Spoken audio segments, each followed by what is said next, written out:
There's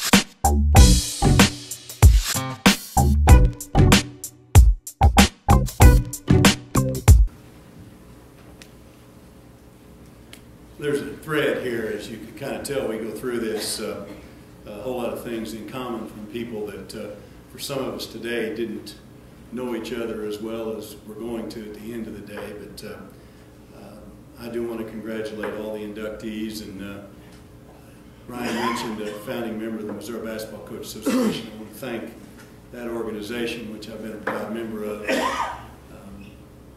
It's a defined purpose.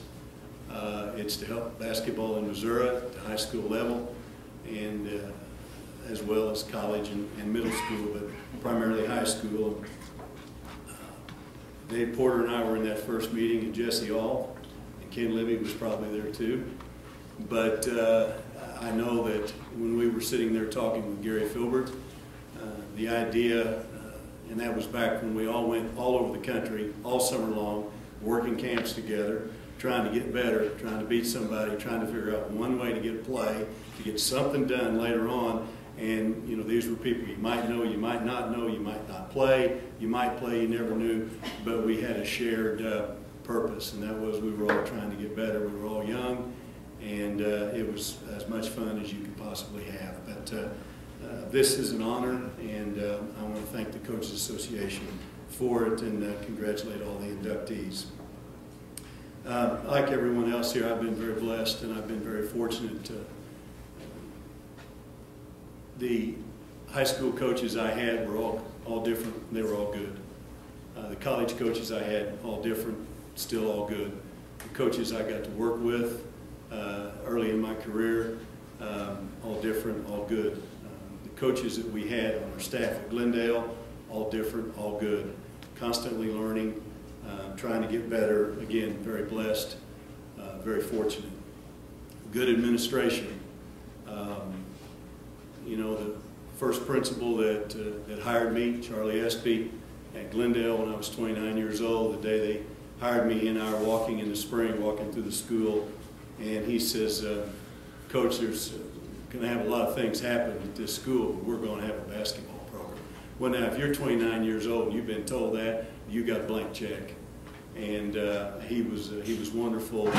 All the people that I worked for were. And this is time, they say when you tell a joke, you should always tell a joke to an audience that it would be conducive to hearing that joke and thinking it might be somewhat funny. So this is now my time to insert the joke. Because it's a great clinic joke. And I've used it any time I've ever spoken at a clinic. Anyway, there's a blind rabbit and a blind snake, and they meet in the woods, and they bump into each other. And of course, they apologize because they couldn't see. So the rabbit said, "I'm so sorry, I bumped into you." And the snake says, "No, it's my fault. I bumped into you. You see, I'm blind." And the rabbit said, "Well, I'm blind too." And the rabbit has an idea, you know, maybe we can help each other out a little bit because, see, I don't know what I am. And the snake said, you know, that's great, I don't know what I am either. So the rabbit said, okay, me first. So the snake kind of feels around on the rabbit a little bit and says, you know what, no problem, I got this. And the rabbit said, what am I? And the snake said, well, you know, you got a little wet nose, and you got little whiskers, and you got little ears, and you got a little round fuzzy tail, you're a rabbit. And the rabbit jumped up and down, and the rabbit was so happy. Rabbit was so happy because he knew what he was, and the snake said, it's my turn, it's my turn. So the rabbit feels around on the snake a little bit, and the snake says, well, what do you got? And the rabbit says, no problem, I got it. He said, you're slick, you're slimy, you're cold-blooded, you're thin-skinned, and you have no guts. You're a high school principal.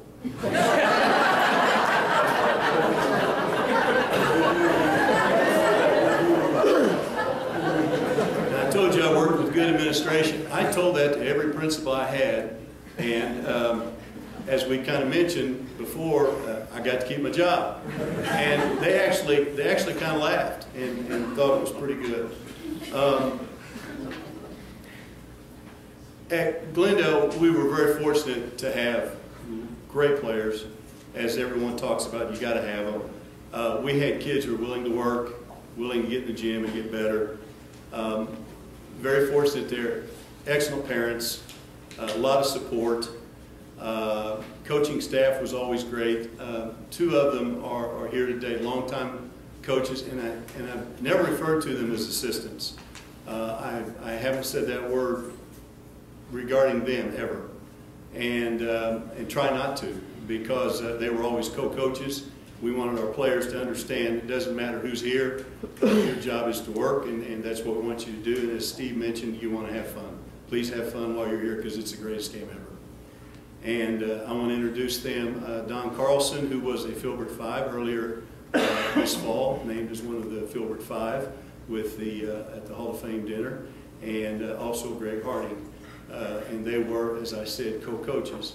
And the thread here, obviously, is, you know, you good players, family, team, things like that. So true here, and while Coach Davis was talking a minute ago about, you know, growing up in his family, you know, you went out to eat after the game was a big deal, and I had to write this down because I'd kind of forgotten it until he brought it up today, but I believe Donnie's, one of his two daughters, Natalie and Christy, I think Christy was the one that said this, because we would do the same things. After a game, we would go out to eat, the entire staff and my parents and so forth, and Shaylee, and so we, and Connor when he was just little. But I remember Christy, I think, was the one that coined this. She said one time, we win, we feast, we lose, we starve. And Christy was about 6. Christy was very honest, and Christy had it. She had it figured out, you know. And you know, you always want to make winning feel as good as losing feels bad, and that's one of the things coaches have trouble with. You know, losses just devastate you, and wins are kind of expected. And I think anybody that can enjoy a win as much as they don't like a loss is just much better off. Very fortunate to be coaching where I was at Glendale and also in Southwest Missouri. A couple of quick stories to tell you how good it is. And Missouri is great. Do not get me wrong. I've lived here all my life. I think, you know, in this area, I've heard people refer to this as, well, we've got a little piece of Indiana and Kentucky, you know, in Southwest Missouri. And I'm going to beg to differ a little bit. I think in Southwest Missouri, maybe Indiana and Kentucky have a little piece of us. Because I've seen the crowds at the tournaments, I've coached in the games, I've watched other teams play, I've seen the colleges, and I know what kind of support the game has. And I've always said the NBA is about players, and college is about coaches, and high school is about the game. And I think here the game is appreciated at a very high level. Bud Lathrop, who I believe was an initial inductee into the Missouri Basketball Coaches Hall of Fame, made the comment one time that everything should be in Springfield. Everything should be in Springfield. He said they'll draw a crowd with 2 guys playing one-on-one under a street light without a goal. And I got to tell you, Bud's right. It's kind of like that. One year, and I think this was probably in the early 90s, and all the coaches will remember this, there was a group that started, it was kind of a national shooting thing, and it was called Shot Doctor. And I got a call from a guy, and he said, listen, I understand you know, would you like to do this sometime? And I said, sure. And I said, how about the first week in August? And he said, okay. So the first week in August, a guy comes in who was a high school coach in Indiana, and had great reputation and highly thought of, and he comes in and he says, you know, we'll put on the clinic. We went from 8 to 11 and 1 to 4. And it's about 100 degrees. We have no air conditioning in the school. And it was about 100 degrees. And every day that week, Monday through Friday, from 11 to 1, we had between 26 and 31 players in our gym, an open gym, from 11 to 1. And he says, and they were there playing. And he said, you know, I got to tell you, he said, this wouldn't happen in Indiana. He said, the coaches are playing golf or fishing, and the players are at the swimming pool.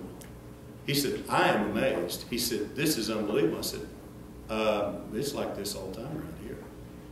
I mean, not only at our place, but it happened all throughout this area.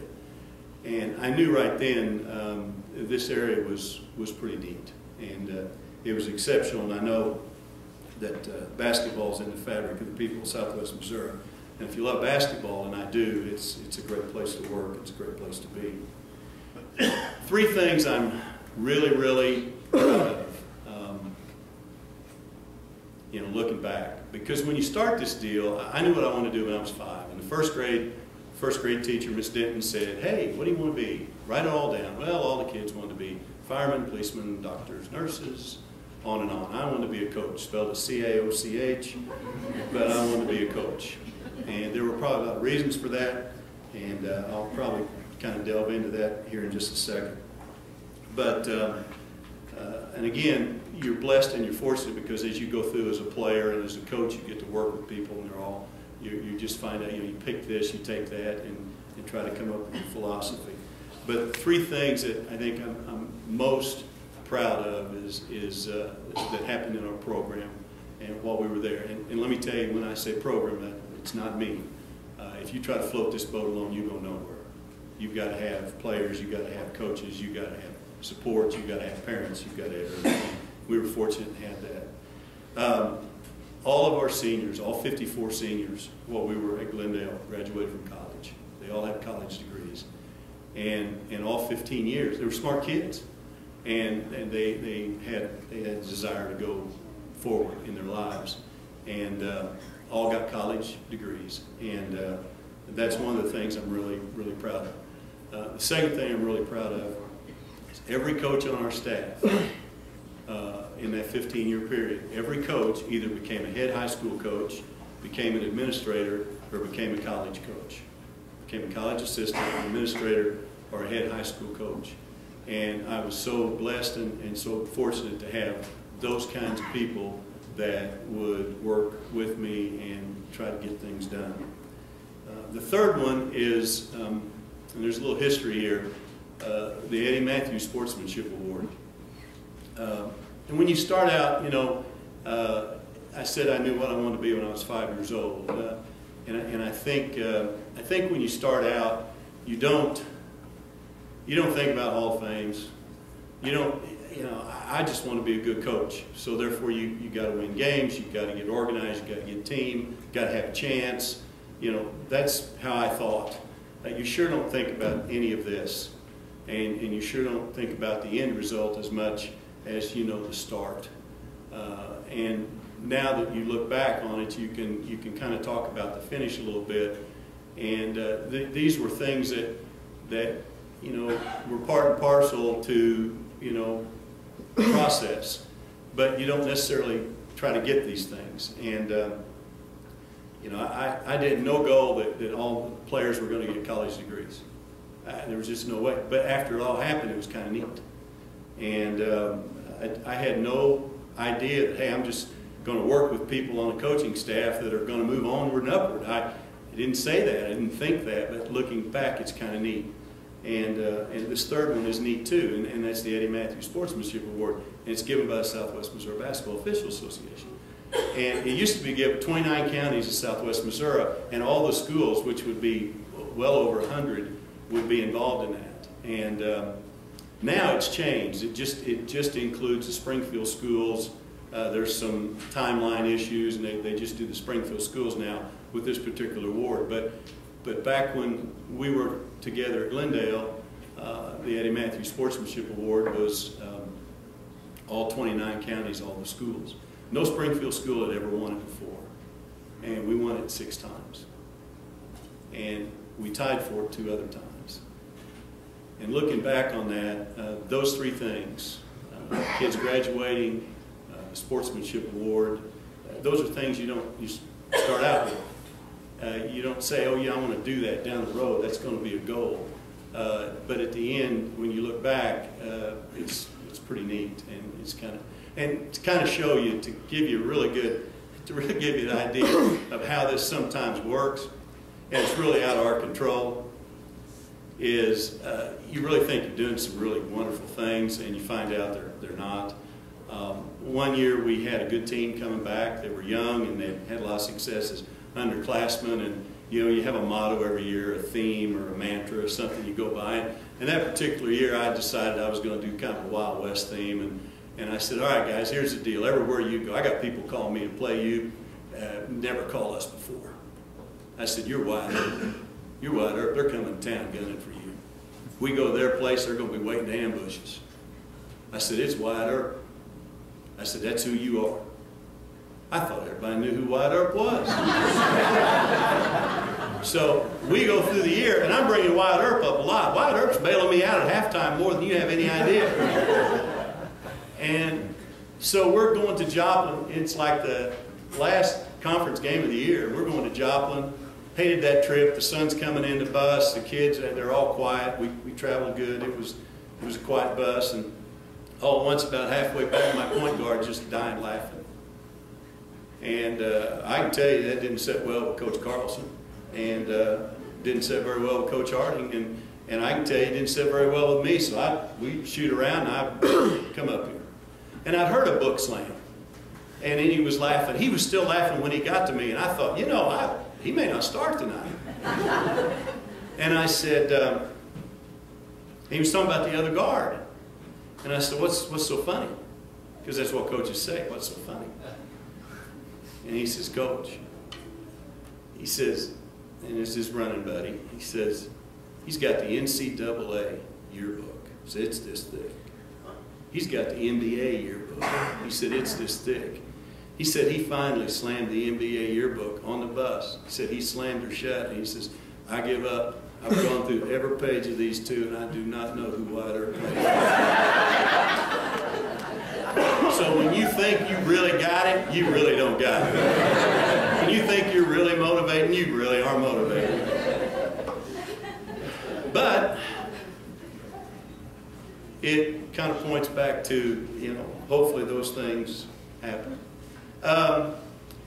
This whole thing, team deal, there's a family thread there, and I've got to tell you, talking about my family, I'm going to introduce them here in a second.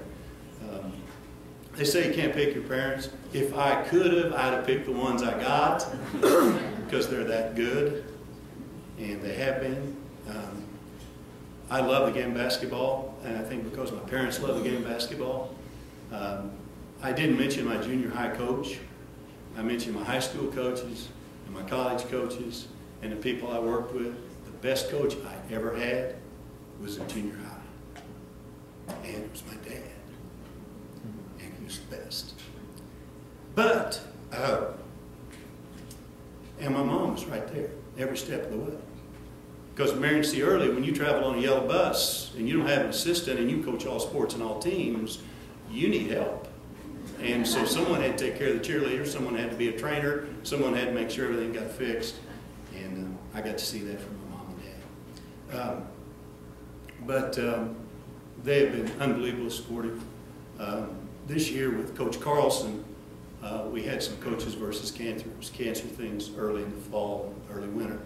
And I referred to him as a boat, the best of all time, because he is. And when you average 20 points and 20 rebounds a game in a state tournament in your career, really that's kind of the best of all time.